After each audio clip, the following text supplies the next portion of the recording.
So, where do I start? Well, I remember when my wife would want to leave the city while I'd want to stay.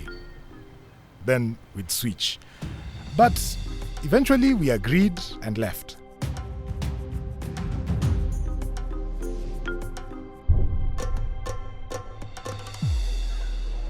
The marvels of the city had worn thin with overcrowding and pollution. So, we moved to a smaller town where life was easier, cheaper, and we could make a bigger impact and do something that matters. We quickly found out how different life was. There were barely any services, such as water, electricity, or security. But there was a robust community. Despite the connections not being very legal, everyone here worked with their neighbors and formed networks to meet their needs. Sometimes, those connections weren't exactly legal, but we had no option.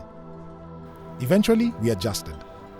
My wife, who used to work at the Ministry of Health, found her place first, working at the local clinic as a volunteer, then with the local council helping translate national policies into workable solutions on the ground. Since I used to work at the Ministry of Energy, I began a small solar business. This was inspired by my children who needed dependable power to access the internet. Then, success! We brought electricity to our children's school, and the school sponsor fully bought in and set up an energy fund. It proved that renewable energy could challenge the bigger pay-as-you-go companies, which weren't as affordable as they seemed.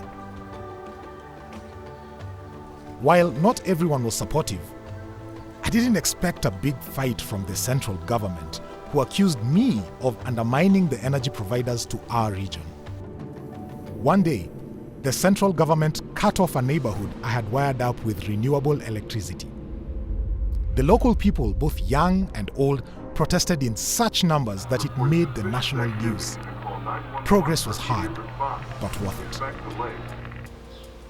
With time, we realized that nothing was off the table, especially when the government was not able to help us. The unreliable weather meant we had to find new crops and grow different types of food. In my renewables business, we were now selling energy to local computer servers as well as households. Energy storage had improved a lot, but a mix of technologies was still more reliable. Solar, wind, biogas, with some backup fossil fuels. Despite the hard times, young people were thriving as masters of the digital world, using it to provide the social glue, circulate information, and help with payment systems. Raw determination and rapid learning was the rule, supported by laughter in the face of frequent and frightening hazards. These shocks affected everyone, making the role of the national government clear, including cooperation and policies in the region and the world. But when times were getting harder and we needed the government's help, it was hard to find. My wife passed away. Our last born also fell very ill. A new epidemic was killing us by the thousands. I wanted to believe that better times lay ahead, but I had no idea what better meant anymore.